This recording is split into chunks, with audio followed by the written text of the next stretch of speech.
За юу байцгаан залуусаа төшөг байна. Дараа эмчлэр уулзж байгаадаа маш баяртай байна. За энэ удаагийн бичлэгээр хэдүүлээ бидний амьдралд магадгүй хамгийн чухал зүйлсийн нэмийн талаар ярилцах болно.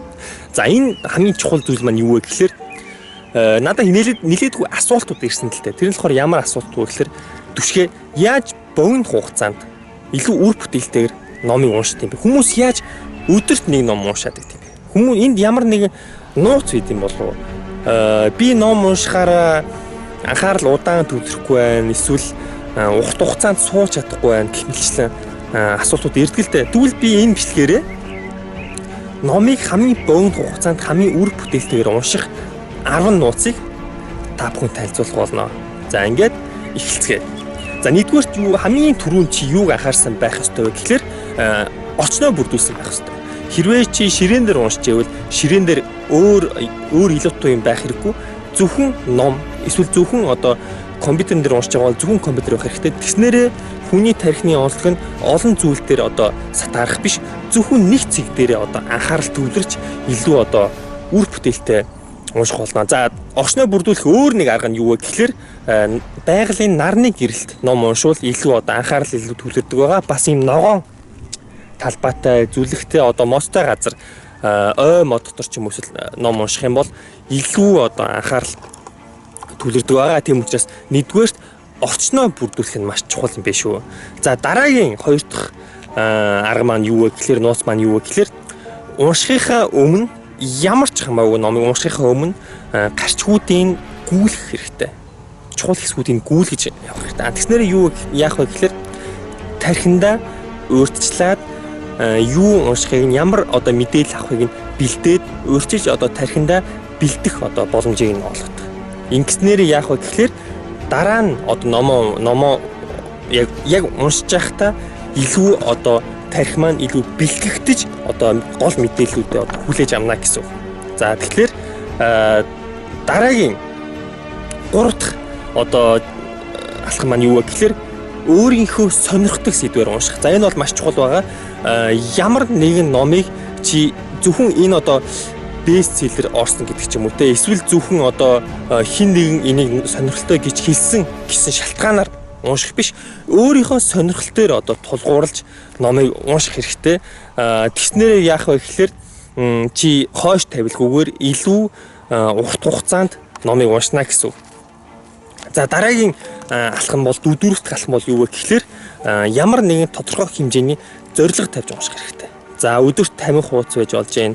50 хуудасаас эхэлж болж байна. Дараа нь 100 хуудас, 200 хуудас, дараа нь 500 хуудас гэх мэтчлэн өөртөө өдөрт унших хуудасныхаа тоог зорилгыг гаргаад тэрийг баг багаар өсгөөд зорилгоо илүү томсгоод явах юм бол дараа нь нэмэгдэж чи өдөрт нэг ном унших одоо хангалттай чадвартай болчихноо. Тийм учраас гэтээ багаас нь эхлэх хэрэгтэй. Энэ бол яг л спортын бэлтгэл хийж байгаа юм шиг одоо шууд одоо фитнес хийж байгаа хүмүүс шууд одоо хүн жингээр өрөх бол маш хэцүү. Яг тэрэн шиг баг багаар ахиж өдөр өдөртөө хуудасаа ахиулж уншсанараа нэмэгдэхэд одоо бидний чадвар одоо өснөө. За 5 дахь нууц маань юу вэ гэхээр ямар нэгэн спорт хийснийхаа дараа унших. За яг энэ тал дээр Spark гэдэг ном байгаа. Энэ болохоор орчин үеийн тарих болон тасгал хөдөлгөөний хоорондын одоо хамаарлыг судалсан одоо шинэ онолуудтай маш сонирхолтой ном байгаа. Энэ номыг уншсныхаа дараа ерөөдөө спорт хийснээрээ спортыг одоо ном унших одоо мэдээлэл авах одоо юм суралцахтай яаж холбож илүү үр бүтээлтэй аль алинд нь одоо илүү үр бүтээлтэй илүү одоо ингэж ашиглахыг одоо харуулна. За энэ Spark гэдэг ном дээрх одоо хоёр жишээг авъя. Эхнийхэн жишээ юу вэ гэхээр судалгаа хийсэн байгаа. Америкийн их ахлах сургууль high school-ийн одоо оюутнууд нэг бүлэг оюутнуудыг хичээл эхлэхээс өмнө спорт хийлгэж дараа нь нөгөө бүлгийн болохоор зүгээр одоо спорт хийлэхгүйгээр хичээлд одоо хичээл зааснараа хичээл эхлэхийн өмнө спорт хийсэн оюутнууд маань 17%-аар одоо илүү үнэхээр суралцсан байгаа. Бас өөр нэг судалгаа. Энэ судалгаа нь болохоор юу вэ гэхээр насанд хүрсэн хүмүүсийг хоёр бүлэг болгоод нэг бүлгийн спорт хийсний дараа одоо шинэ үг цээжлүүлсэн байгаа. Гадаад хэлээ тэгсэн чинь спорт хийсэн бүлэг насанд хүрэгчдэр маань 20%-аар илүү хурдан цээжилсэн байгаа. За тэгэхээр та бүхэн энэ ном дээр одоо номыг нь уншиж одоо их дэлгэрэнгүй одоо бусад судалгаануудыг авч олно. За 6 дахь гарах маань юу вэ гэхээр ном уншиж байхдаа анхаарал төвлөрүүлэх ай сонс. За энэ болохоор ямар ай байж болох вэ гэхээр жишээ нь одоо миний YouTube суваг дээр байгаа нэг ай байгаа. Энэ болохоор тархины онцлог дээр тохируулж илүү анхаарал төвлөрүүлж илүү одоо ирч хүчтэйгээр ном уншихад одоо зориулагдсан юм аянууд байдаг. Тэрнээс гадна зүгээр одоо сонгодог одоо хөгжмүүд уншиж болно. Жишээ нь Моцарт, Бетховен, Бах одоо Шопен гэх мэтчлэн энэ хүү аянууд маань бас зөвхөн одоо анхаарал төвлөрүүлэхээс гадна илүү хурдан одоо эрчимтэй одоо номыг уншихад бол тусалдаг байгаа. За 7 дахь алхам маань юу вэ гэхээр олон өнцгөөс судал. За энэ бол ерөнхийдөө ойлгомжтой одоо жишээ авахад хэрвээ чи дэлхийн 2 дугаар дайны талаар ном уншиж байгаа бол давхар кино үзэх ч юм уу те эсвэл баримт кино үзэх эсвэл тухайн үйл явдал болсон газраар нь аялж одоо олон талаас бүх мэдрхүүгээрээ одоо ямар нэмийг судлах юм бол илүү одоо бүтээмжтэй илүү үлдээцтэй одоо юмыг суралцах байгаа. Тийм учраас ном уншиж байгаа сэдвэрээ өөр одоо сувгуудаар судалгаа хийж одоо давхар мэдээлэл өргөжүүлвэл энэ илүү дараа нь одоо мэдээллийг удаан хадгалахад одоо туслах юм аа гэсэн одоо санаа байна. За дараагийн нэг 8 дахь арга нь болохоор юу вэ гэхээр 2-оос 3 ном давхар унших. За ихэнхдээ хүмүүс яадаг вэ гэхээр нэг номоо уншаад одоо хэдэн хуудас тодорхой хэмжээний хуудас уншсныхаа дараанаас баг зэрэг сонирхол нь буурч эхэлдэг. Яг тэр сонирхол буурч эхлэх мөчид номоо сольснороо буцаад одоо тэр буурж ирсэн сонирхлоо буцаад одоо эхнээс нь ингэж явуулдаг. Тэгээд тэгснээрээ 2-3 ном давхар ингэж уншснараа яах вэ гэхлээр нэг сэдвт одоо илүү удаан одоо хадгалж өөдөхгүйгээр одоо сэдвээс сольж илүү урт хугацаанд номыг унших одоо аргыг бүрдүүлж байгаамаа. За 9 дахь арга маань юу вэ гэхлээр орчноо солих.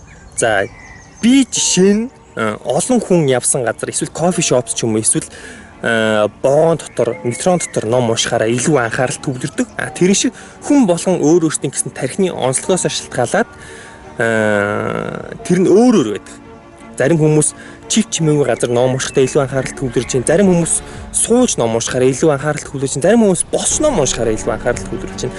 Зарим хүмүүс гадуур алхаж байхдаа илүү одоо анхаарал төвлөрж байна гэх мэтчлэн. Тэгэхээр юу вэ гэхээр энэ олон аргуудыг дурч үзээд аль нь чамд илүү тохиромжтой арга байна гэдгийг олоод бас ингэж хооронд нь одоо орчноо сольж унших юм бол илүү өөдгүйгээр илүү одоо урт хугацаанд номыг унш сурна гэсэн. За 10 дахь арга нь одоо ямар арга вэ гэхлээр ном уншиж явах явцдаа давхар тэмдэглэл хөтлөх.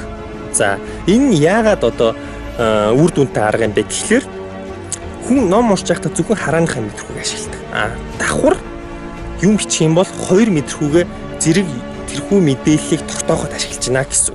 Тэгэхээр энэ нь одоо юмыг хамаагүй үр дүнтэйгээр юмыг цээжлэх давхар одоо уншсан зүйлээ илүү хурдан тогтооход тусалдаг байгаа. За тэгэхээр энэ хүн 10 аргыг ашигласнараа өдөр тутамд бэлтгэл хийж одоо багаар тархиа бэлтгэж нэмэтгэд номыг өдөрт нь одоо дуусгадаг чадвартай болох боломжтой байгаа. За тэгэхээр миний бичлэгийг хүлээж авсан та бүхэнд баярлалаа. Тэгээд дараагийн бичлэгээр улам сонирхолтой, улам хүнд хэрэгтэй бичлэгүүдийг хүргэх болно гэдгийг амлаж байна. Дараагийн бичлэгээр уулзлаа. Түр баяртай.